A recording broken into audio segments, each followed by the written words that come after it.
আমাদের এখন যারা তো অনেকে তো নেই, হয়ে যাবে না, হয়ে যাবে না কেন বলছি, ম্যাক্সিমাম কোশ্চেনই তো করেছে না, এই জন্য তো সুযোগ দিই। 1টা বাজে 10 মিনিট বাকি, সেকেন্ড আওয়ার শুরু হবে কি আছে, তাহলে কোশ্চেনটা অবিচরি করে নেই, অবিচরি করে অসুবিধা কিছু নেই আমার মনে হয়। অবিচরি করে বলুন, কোশ্চেনটা আমার মনে হয় সেকেন্ড আওয়ারে ওরা যদি আসে সুযোগ দেবেন। ওকে, ঠিক আছে। আফটার স্মৃতিচারণ,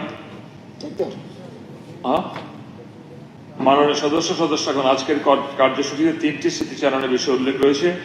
এখন পর্যায়ক্রমে সেগুলো পাঠ করছি। স্মৃতিচারণ। ত্রিপুরা বিধানসভার প্রাক্তন সদস্য তথা মন্ত্রী বিধুভূষণ মালাকারের প্রয়াণে স্মৃতিচারণ। আমি গভীর দুঃখের সঙ্গে সবাইকে অবহিত করছি যে ত্রিপুরা বিধানসভার প্রাক্তন সদস্য তথা প্রাক্তন মন্ত্রী বিধুভূষণ মালাকার গত 24শে মে 2023 বুধবার সকালে কমলপুর মহকুমার হালাহালিতে এক আত্মীয়ের বাড়িতে হৃদরোগে আক্রান্ত হন। সঙ্গে সঙ্গে ওনাকে নিয়ে যাওয়া হয় স্থানীয় নাকাশিপাড়া প্রাথমিক স্বাস্থ্য কেন্দ্রে। সেখানে চিকিৎসকরা ওনাকে মৃত বলে ঘোষণা করেন। জীবনাবসানকালে তিনি স্ত্রী, এক পুত্র, 2 কন্যা সহ অসংখ্য গুণমুগ্ধদের রেখে গেছেন। মৃত্যুকালে ওনার বয়স ছিল 73 বছর। বিধুভূষণ মালাকার 1950 সালের 3রা অক্টোবর জন্মগ্রহণ করেন। তার পিতার নাম গজেন্দ্র রাম মালাকার ও মাতার নাম মাতঙ্গিনী মালাকার। ছাত্র অবস্থায় তিনি বামপন্থী আদর্শ অনুপ্রাণিত হয়ে ছাত্র আন্দোলনে যুক্ত ছিলেন। এরপর 1969 সালে বিধুভূষণ মালাকার সিপিআইএম পার্টি সভ্যপদ লাভ করেন। তিনি সারা ভারত কৃষক সভা ও তপশিলি জাতি সমন্বয় সমিতির রাজ্য কমিটির সদস্য ছিলেন। 1978 সালে ত্রিপুরার বিধানসভা সাধারণ নির্বাচনে 50 পাবিয়াছড়া বিধানসভা নির্বাচনী কেন্দ্র থেকে বিধুভূষণ মালাকার সিপিআইএম মনোনীত প্রার্থী হিসেবে দাঁড়িয়ে জনতার রায়ে প্রথমবার জয়লাভ করে ত্রিপুরা বিধানসভায় আসেন। এরপর 1983, 1988, 1993, 1998, 2003 এবং 2008 সালে ওই কেন্দ্র থেকে বিধানসভা সদস্য হিসেবে তিনি নির্বাচিত হয়ে আসেন। 2000 সালে বামফ্রন্ট মন্ত্রিসভায় তিনি সমাজ কল্যাণ ও সমাজ শিক্ষা দপ্তরের মন্ত্রী হিসেবেও নিষ্ঠা ও সততার সাথে দায়িত্ব পালন করেছিলেন। সততা ও স্বচ্ছতাকে পাথেয় করে চলায় ওনার জীবনে একমাত্র একটি দিক ছিল। তিনি জাতি উপজাতি উভয় সম্প্রদায়ের সকলের সঙ্গে সুখে দুঃখে একান্ত আপনজনের মতন পাশে থেকে সকলের সঙ্গে সুমধুর সম্পর্ক গড়ে তুলেছিলেন। ওনার সহজ সরল জীবনযাত্রা সাধারণ জনগণের সঙ্গে আন্তরিক ও অমায়িক ব্যবহারের জন্য দলমত নির্বিশেষে সকল অংশের জনগণের মধ্যে ব্যাপক গ্রহণযোগ্যতা অর্জন করেছিলেন। ত্রিপুরা বিধানসভা প্রাক্তন সদস্য তথা মন্ত্রী বিধুভূষণ মালাকারের প্রয়াণে গভীর শোকাহত এই সভা প্রয়াত বিধুভূষণ মালাকারের শোক সন্তপ্ত পরিবার পরিজনের প্রতি সমবেদনা জ্ঞাপন করছেন। ত্রিপুরা বিধানসভার প্রাক্তন সদস্য অমল মল্লিকের প্রয়াণে স্মৃতিচারণ। আমি গভীর দুঃখের সঙ্গে সবাইকে অবহিত করছি যে ত্রিপুরা বিধানসভার প্রাক্তন সদস্য অমল মল্লিক গত 13 জুন 2023 মঙ্গলবার বিকালবেলা বিলনাস্থিত নিজ বাড়িতে হঠাৎ করে অসুস্থতা বোধ করায় ওনাকে স্থানীয় হাসপাতালে নিয়ে যাওয়া হয়। চিকিৎসকদের সমস্ত চেষ্টা ব্যর্থ করে দিয়ে বিকেল 4:30 নাগাদ হৃদরোগে আক্রান্ত তিনি শেষ নিঃশ্বাস ত্যাগ করেন। জীবনাবসানকালে স্ত্রী, 1 পুত্র এবং 1 কন্যা সহ অসংখ্য গুণমুগ্ধদের রেখে গেছেন। মৃত্যুকালে ওনার বয়স ছিল 72 বছর। অমল মল্লিক 1951 সালের 26 সেপ্টেম্বর বিলোনিয়া মহকুমার অন্তর্গত সারাসীমা গ্রামে জন্মগ্রহণ করেন। তিনি বিলোনিয়া কলেজ থেকে স্নাতক ডিগ্রি লাভ করেছিলেন। কলেজে পড়াশোনা চলাকালীন সময়ে এনইসিএ ছাত্র সংঘের সঙ্গে তিনি যুক্ত হন। 1973, 74 এবং 74-75 সালে পরপর 2 বার বিলোনিয়া কলেজে ছাত্র সংসদে সাধারণ সম্পাদক হিসেবে নির্বাচিত হয়েছিলেন। এরপর তিনি ভারতীয় জাতীয় কংগ্রেসের মতাদর্শে অনুপ্রাণিত হয়ে সক্রিয় রাজনীতিতে অংশ নেন। 80-র দশক থেকে জাতীয় কংগ্রেস দলের বিভিন্ন পদে থেকে তিনি অবিভক্ত গোটা দক্ষিণ ত্রিপুরা জেলায় দলের একজন বরিষ্ঠ নেতা হিসেবে দীর্ঘদিন নিষ্ঠার সঙ্গে দায়িত্ব পালন করেছেন। তিনি কিছুদিন টিএমসি দল থেকে পুনরায় ভারতীয় জাতীয় কংগ্রেস দলে ফিরে আসেন। প্রয়াত অমল মল্লিক ওনার রাজনৈতিক জীবনের শেষ পর্যায়ে বিজেপি দলে যোগদান করে এই দলের সঙ্গে ওতপ্রোতভাবে নিজেকে যুক্ত রেখেছিলেন।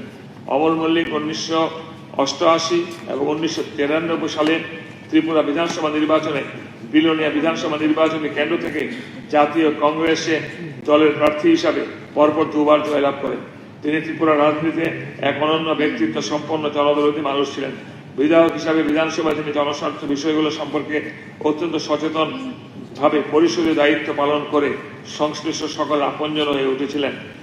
রাজনীতির পাশাপাশি প্রয়াত অমল মল্লিক ছিলেন একজন প্রকৃত সমাজকর্মী এবং মানবদরদী।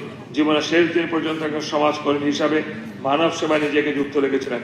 ত্রিপুরা বিধানসভার প্রাক্তন সদস্য অমল মল্লিকের প্রয়াণে এই সভা গভীরভাবে শোক ব্যক্ত করে ওনার শোক সন্তপ্ত পরিবার পরিজনের প্রতি সমবেদনা জ্ঞাপন করছে।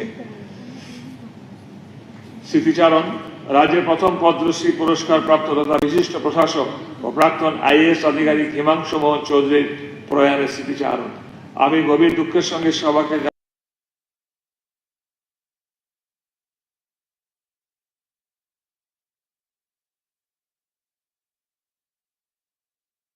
জানাচ্ছি যে ত্রিপুরা রাজ্যের প্রথম পদ্মশ্রী পুরস্কার প্রাপক বিশিষ্ট প্রশাসক শেষ নিঃশ্বাস ত্যাগ করেন।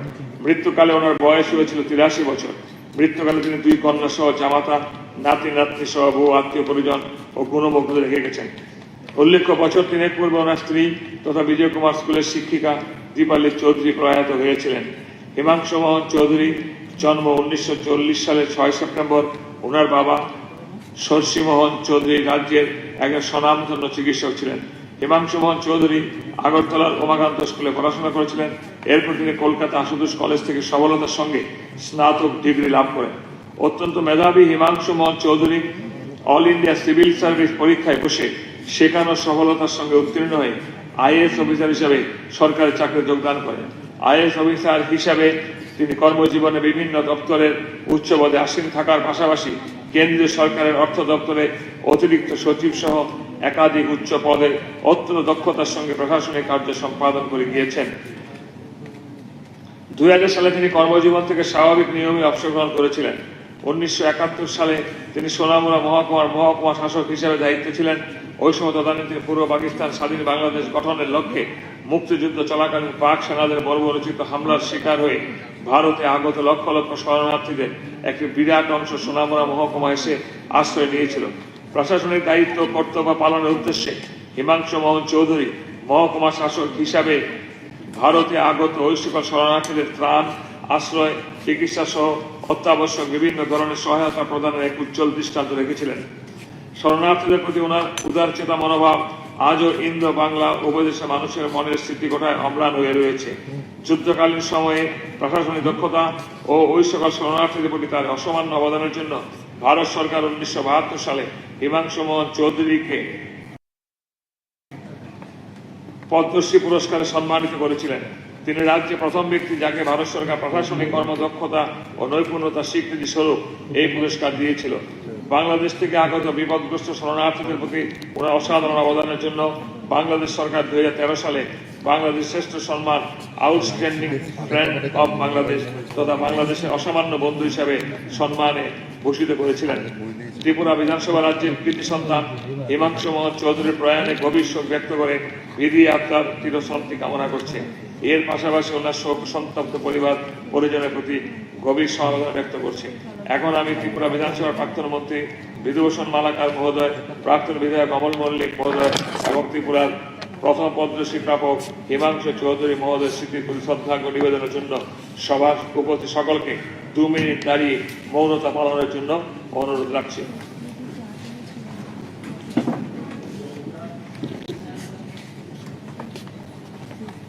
হ্যাঁ, মৌনতা শুরু।